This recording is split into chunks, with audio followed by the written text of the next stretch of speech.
There is a moment that often arrives later in life that few people expect. It does not arrive with anger or drama. It arrives quietly, often after decades of trying. An older person sits with a realization that feels both heavy and relieving. They think, I have given enough. I cannot keep living this way. When older people cut off their family, many assume it is bitterness. They assume it is stubbornness. They assume it is regret turned outward. Psychology tells a different story. For many older adults, this decision is not about punishment. It is about conservation. Energy becomes precious with age. Emotional energy even more so. Older people have already spent years explaining themselves.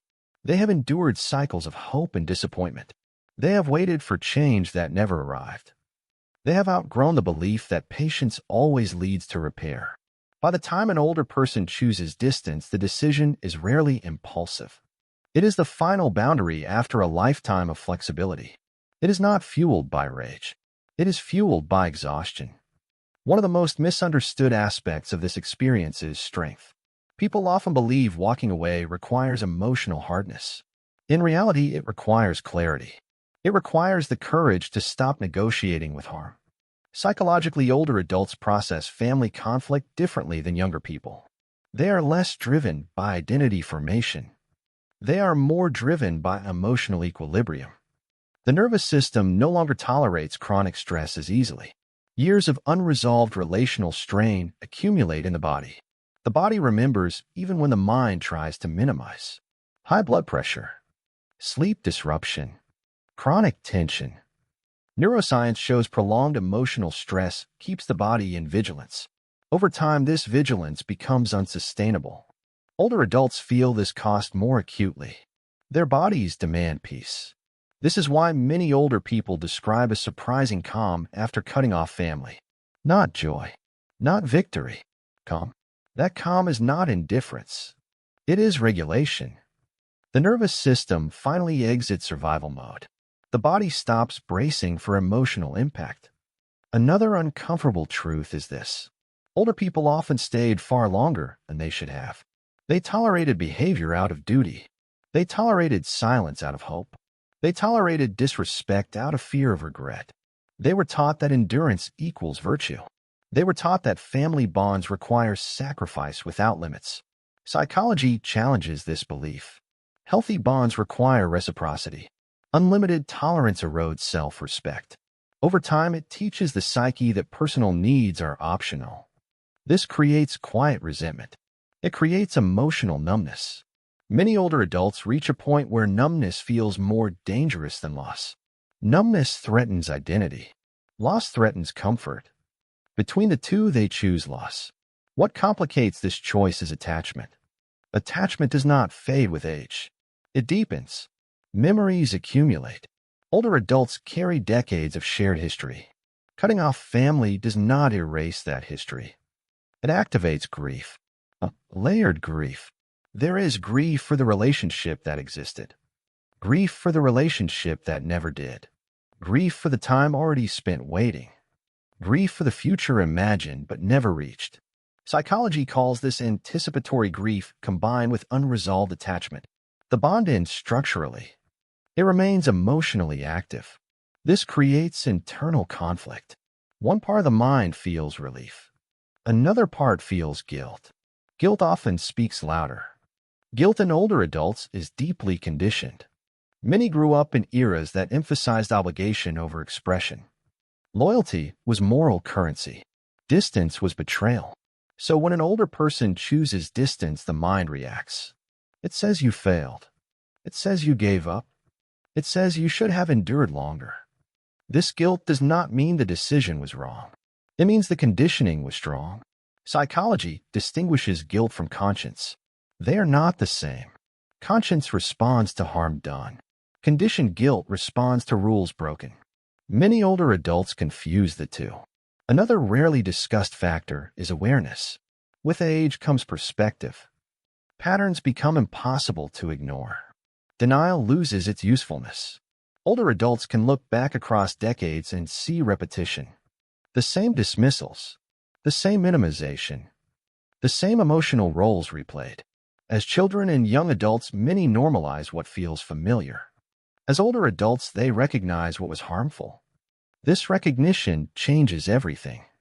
Once clarity arrives, it does not leave. It removes excuses. It removes fantasy. It forces a choice. Continue participating in a dynamic that harms well-being, or accept the pain of distance. Neither feels good. One preserves health. Another important psychological layer is mortality awareness. Older adults are more conscious of time. They ask different questions. They ask how they want to live. They are less willing to spend remaining years managing chaos. They are less willing to explain themselves repeatedly. They prioritize emotional honesty. They prioritize peace. This is not selfishness. It is developmental wisdom. Psychology recognizes later life as a stage of integration, not obligation. Integration means aligning actions with values. When family relationships contradict core values, tension arises. Distance resolves that tension, even when it hurts. Many older people who cut off family are deeply relational. They are not emotionally cold. They are emotionally saturated. They have reach capacity. Emotionally detached people rarely struggle with this choice. Emotionally invested people do. Caring deeply makes prolonged harm unbearable. After separation, another psychological phase begins. Identity shifts. Family roles dissolve. Self-definition emerges. For decades, many older adults were defined by family roles. The caretaker, the fixer, the silent supporter. When contact ends, these roles lose relevance. This creates disorientation. Who am I without this role? What remains? Psychology calls this late-life identity recalibration. It is unsettling. It is also liberating. It allows authenticity. During this phase, guilt often intensifies, not because harm was done, but because growth creates contrast. Feeling better raises questions. Why did I stay so long? Why did I accept so little? These questions carry shame. Shame masquerades as responsibility. It convinces people they failed by surviving. This is where self-compassion becomes essential. Research shows self-compassion reduces anxiety in older adults. It improves emotional regulation. It supports identity stability. It allows healing. Another shift happens quietly. Pattern recognition sharpens. Older adults become sensitive to emotional cues. They trust discomfort sooner. They stop explaining their boundaries. They stop negotiating their worth. They choose distance earlier when harm appears. This often leads to smaller social circles. Quality replaces quantity. Safety replaces familiarity. Depth replaces obligation. Loneliness can surface here, not because they regret the decision, but because society offers few narratives for this loss. There are rituals for death. There are scripts for divorce. There is little language for estrangement. Older adults grieve privately. They grieve during holidays. They grieve during milestones. They grieve quietly. They may miss shared memories being witnessed. They may miss being known by history. This longing is human. Attachment theory explains this. Humans seek continuity. They want to be remembered. They want context. When family cannot provide safety, people seek it elsewhere. Friends, community, chosen family. This is not replacement. It is reattachment. The need for connection adapts. It does not disappear. Another difficult psychological task is releasing fantasy. Fantasy that accountability will arrive. Fantasy that insight will emerge. Fantasy that repair will happen without effort. Hope protects people for years. Eventually, hope becomes heavy. Acceptance lightens the load. Acceptance is not agreement. It is clarity. It is understanding limits. It is choosing reality. As time passes, the nervous system recalibrates. Sleep improves.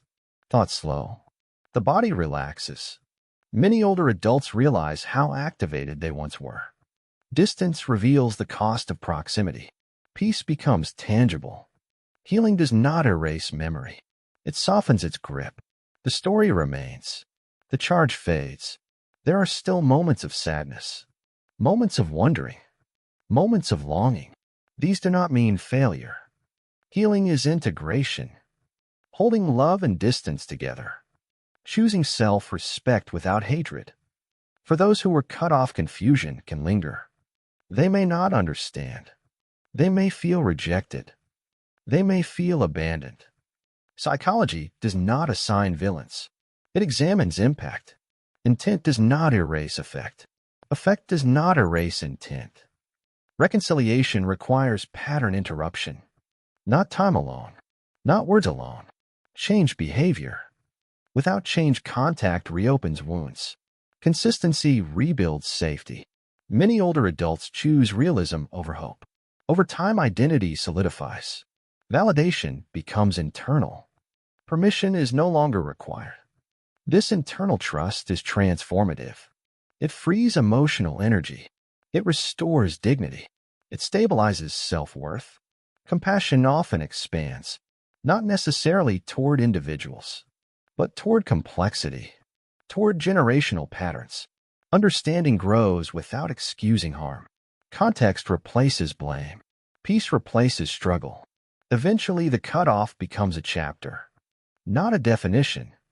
Life expands again. Goals feel chosen. Boundaries feel natural. Relationships feel mutual. Belonging starts within. Reconciliation may or may not happen. If it does, it comes from strength, not longing, not fear. If it never happens, life remains whole. Not because love vanished, but because self-abandonment ended. The psychology of older people who cut off their family is not about bitterness. It is about resolution. The resolution to live honestly. The resolution to protect health. Most never wanted distance. They wanted understanding. They wanted repair. They wanted peace. Distance was not the goal. It was the consequence of clarity. And clarity once gained reshapes life quietly, with strength.